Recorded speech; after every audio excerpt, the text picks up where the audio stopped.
My dear students, NHPC 2023 का examination finally complete हो गया है। चाहे आप सिविल इंजीनियरिंग की बात करो, चाहे मैकेनिकल की और चाहे इलेक्ट्रिकल इंजीनियरिंग की।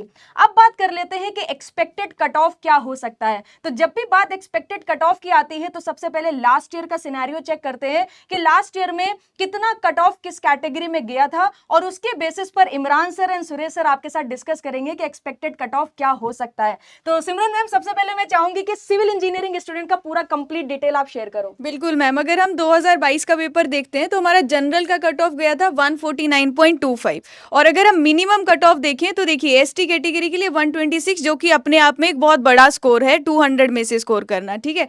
ईडब्ल्यूएस के लिए देखें तो ये 147 रहा था, ओबीसी के लिए भी इसके आसपास ही रहा था 145, और एससी 135.52। तो हम देख रहे हैं कि मैक्सिमम 150 के आसपास स्कोर आप अगर करते तो क्वालिफाई हो गया था एग्जाम, और मिनिमम 126 था।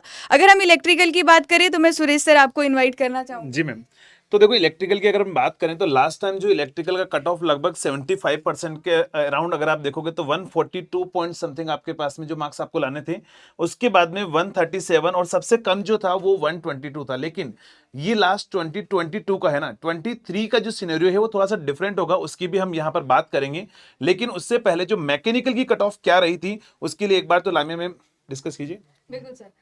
सर, अगर हम मैकेनिकल की बात करें तो अगर आप बात करो जनरल एंड अनरिजर्व कैटेगरी की तो अप्रॉक्सीमेटली 156.28 गया था। इसी के साथ ईडब्ल्यूएस का कट ऑफ 154.02 गया था, और ओबीसी की अगर हम बात करें तो 154.59, देन 147.81, और एसटी कैटेगरी के लिए 132.01 गया था। इमरान सर, जहां तक मुझे लग रहा है कि ये इटसेल्फ में काफी बड़ा कट ऑफ है। इसको क्लियर करने का मतलब ये है कि आप कुछ भी छोड़ नहीं सकते, आपको सारे सब्जेक्ट अच्छे से कवर करने होंगे। बिल्कुल डेफिनेटली मैम, आप बिल्कुल सही बोले हो कि आप आउट ऑफ 200 अगर आप 156.28 मार्क्स यदि स्कोर करना चाहते हैं तो ये श्योर है कि आपको सारे सब्जेक्ट बहुत अच्छे से कमांड होनी चाहिए, क्योंकि 156.28 स्कोर करना अपना आप में एक बहुत बड़ी बात होती है। फिर उसके बाद जैसे अभी ये कट ऑफ जो है हमारा लास्ट ईयर का कट ऑफ है, अब नेक्स्ट ईयर का जो कट ऑफ है वो इससे भी थोड़ा सा ऊपर जाने के चांसेस हैं। यानी कि 2023 में एनएचपीसी के अंदर मैकेनिकल के अंदर जो आपका कट ऑफ जाने वाला है वो लिटिल बिट इससे थोड़ा सा और ऊपर जाने वाला है। डेट मीन्स अगर आपने सारे सब्जेक्ट बहुत डिटेल्स में पढ़े होंगे और सारे सब्जेक्ट आपने अच्छे से कवर करे होंगे तो तभी आपके एग्जामिनेशन के क्वालिफाई होने के चांस हैं। और जिस हिसाब से बच्चों का रिस्पांस रहा है, जैसे कल मैकेनिकल का पेपर हुआ तो काफी सारे क्वेश्चन स्टेटमेंट बेस्ड आए थे, और जो क्वेश्चन हमें रिसीव हुए हैं ना, लिटरली वो क्वेश्चन टफ नहीं है, मगर अगर आपने सब्जेक्ट को डिटेल में नहीं पढ़ा होगा तो आपके लिए वो सब जो क्वेश्चंस पूछे गए हैं वो आपको बहुत ज्यादा टफ लगने वाले हैं, और आपको लगेगा कि भाई पेपर का लेवल तो बहुत ही टफ था। बट एक्चुअली में अगर आप अच्छे से सोचोगे और अच्छे से पढ़ोगे और अच्छे से उन बच्चों से पूछोगे जो अच्छे से तैयारी करके गए थे, तो आपको पता चलेगा कि भाई पेपर का जो लेवल था वो बहुत ज्यादा टफ नहीं था, इजी टू मॉडरेट ही पेपर आया था, मगर जो क्वेश्चन थे वो इतने बेसिक थे कि आपको सब्जेक्ट्स काफी डिटेल में पढ़ने पड़ेंगे। तो बात कर लेते हैं एक बार एक्सपेक्टेड कट ऑफ की। तो सिमरन मैम, सिविल इंजीनियरिंग स्टूडेंट का आपको क्या लगता है एक्सपेक्टेड कट ऑफ क्या होगा? बिल्कुल बिल्कुल मैम, अगर हम देखें ना, इस बार न्यूमेरिकल्स पार्ट नहीं आया था तो आप लोगों के स्टेटमेंट वाइज क्वेश्चन थे। अगर आपने डिटेल में बेसिक से सब कुछ पढ़ा होगा तभी आप क्वेश्चंस को कर पाते। एंड आई थिंक आपके अकॉर्डिंग आपको क्या लगता है कि सिविल का पेपर टफ गया था या फिर easy to moderate? Easy to moderate था मैम। अगर किसी ने पढ़ा होता तो आसानी से मतलब बन सकते थे। यही था कि वैल्यूज बहुत ज्यादा आपको याद रखनी है और कॉन्सेप्ट्स को अप्लाई करना आना चाहिए, जो स्टेटमेंट वाले क्वेश्चंस हैं उनके लिए। और स्टेटमेंट बेस्ड क्वेश्चन थ्योरी पर बहुत ज्यादा डिपेंड करते हैं कि आपने थ्योरी को कितना डिटेल में पढ़ा है।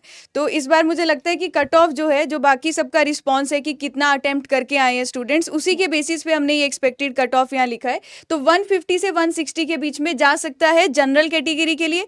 ईडब्ल्यूएस के लिए भी बात करें तो बहुत ज्यादा डिफरेंस आपको देखने को नहीं मिलेगा। 150 से 155 के बीच में ईडब्ल्यूएस रह सकता है। ओबीसी कैटेगरी के लिए भी सेम रेंज हम डिसाइड कर सकते हैं, सोच सकते हैं। और एससी एसटी में 130 से 140। तो इसका मतलब मिनिमम 140 स्कोर अगर आपने किया होगा तो हम उसको सेफ स्कोर मान सकते हैं फॉर एसटी कैटेगरी। और जनरल में अगर आप इस रेंज के बीच में आ रहे हो तो आप ये एक्सपेक्ट कर सकते हो कि आपको एग्जाम क्वालिफाई हो सकता है। इसी के साथ साथ हम बात कर लेते हैं बाकी ब्रांच की भी। तो इलेक्ट्रिकल ब्रांच के लिए तो मैं सुरेश सर को इन्वाइट करना चाहती हूँ।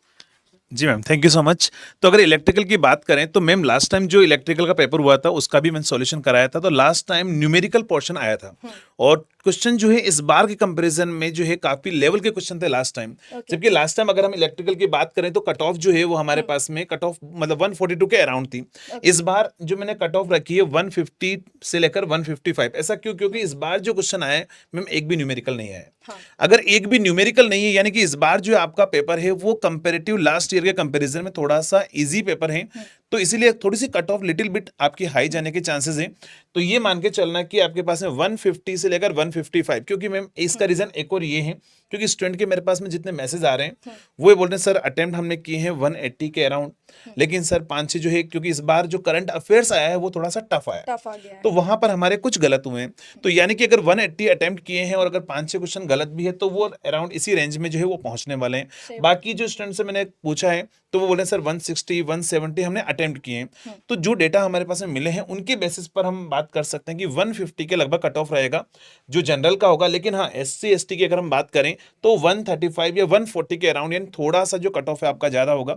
बाकी मैम जो फाइनल है वो तो जैसे रेस्पॉन्स की आएगी और वहां पर अपन बच्चों से एक बार और सर्वे करेंगे, उसके अकॉर्डिंग और भी हम बात करेंगे कि क्या कट ऑफ जो है थोड़ा बहुत ऊपर नीचे जाने के चांसेस है या फिर लगभग यही रहेगा। लेकिन हाँ अभी फिलहाल अगर हम बात करें तो जितना रेस्पॉन्स हमें मिला है उसके अकॉर्डिंग ये कट ऑफ रहने के चांसेस है। बिल्कुल। अब अगर हम बात करें मैम मैकेनिकल का पेपर जो है आपने सॉल्यूशन पूरा कराया है, तो अगर मैकेनिकल के डिस्कशन के लिए इमरान सर एक बार आप भी आ जाइए, तो क्या रहा है क्या? Thank you sir. सर जैसे लामिया मैम कल हमने जो मैकेनिकल की हमारी पूरी टीम है उसने पेपर को डिस्कस किया है। पेपर को डिस्कस करने के बाद हमें ऐसा फील हुआ था कि क्वेश्चंस का लेवल बहुत ही लो था और काफ़ी क्वेश्चन थ्योरेटिकल थे। जैसे सर ने बोला इलेक्ट्रिकल के अंदर भी वही कहानी है तो मैकेनिकल में भी वैसा ही हुआ है। Maximum question theoretical statement based question थे। अप्रोक्सीमेटली 80% क्वेश्चन थ्योरेटिकल थे और 20% क्वेश्चन जो सर न्यूमेरिकल पूछे गए थे ना वो बहुत बेसिक न्यूमेरिकल्स थे। जी मतलब अभी अगर आप अशोका बैचेस में देखोगे तो ऑलरेडी हम थर्मल वाला पार्ट कवर कर रहे हैं, तो जो भी हमसे बेसिक थर्मोडायनेमिक्स और पावर प्लांट पढ़ के गए थे उनके most of the question as it is note से ही आ गए थे।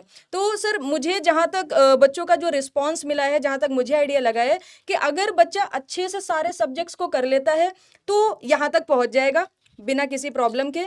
और कोई भी सब्जेक्ट अगर उसने छोड़ा होगा तो जिस हिसाब से सिनेरियो चल रहा है हर एक सब्जेक्ट से क्वेश्चन आ रहे हैं, वो टाइम गुजर गया कि जब हम हाईली वेटेज देखते थे, लो वेटेज देखते थे, मीडियम वेटेज देखते थे और लो वेटेज वालों को छोड़ के आगे चल देते थे।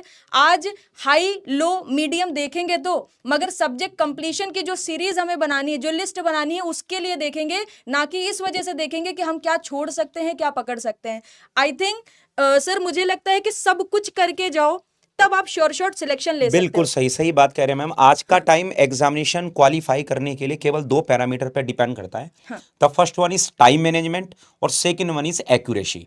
मतलब आपकी एक्यूरेसी और टाइम मैनेजमेंट अगर दोनों सही है, जैसे देखो हमारी मैकेनिकल टीम ने यहाँ पर थोड़ा सा लिटिल बिट मोर देन यानी कि 10 to 15 मार्क्स लास्ट ईयर की कंपेयर में थोड़ा सा ज्यादा वेटेज दिखाया है, क्योंकि इस बार का एग्जामिनेशन का जो थ्योरेटिकल पोर्शन कंप्लीटली था और एग्जामिनेशन में क्वेश्चन का लेवल लास्ट ईयर की कंपेयर में थोड़ा सा कम था।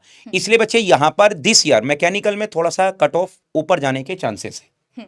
बिल्कुल। तो अगर हम जनरल कैटेगरी की बात करें तो अप्रॉक्सीमेटली 160 से 170 के आसपास जा सकता है।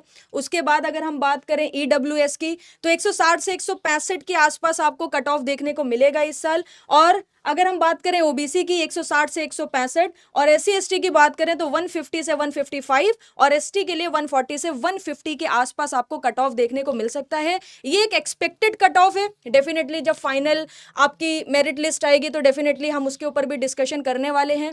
सो इसके आसपास ही अगर आपने स्कोर करा है तो आप थोड़ा सा मतलब सेफ साइड फील कर सकते हो। और अगर आपने इसके आसपास सेफ साइड नहीं खेल पाए हो, आप क्वेश्चन नहीं कर पाए हो, तो थोड़ा सा आप यहाँ से एक लर्निंग ले सकते हो। ये बहुत सारे बच्चों के लिए एक ट्रायल हो सकता है, क्योंकि आप जानते हो SSC JEE का जो एग्जाम है वो अक्टूबर में होगा। तो यहाँ से आप पूरा आइडिया ले सकते हो, क्योंकि जो सर मैंने क्वेश्चंस देखे हैं SSC JEE में सिमिलर पैटर्न में क्वेश्चंस पूछे जाते हैं और वहां पर भी मैकेनिकल में जो थर्मल है, जो FM है, उसका वेटेज भी काफी हाई है। बिल्कुल मैम, वहाँ पे थर्मल पोर्शन का ज़्यादा वेटेज ही होता है।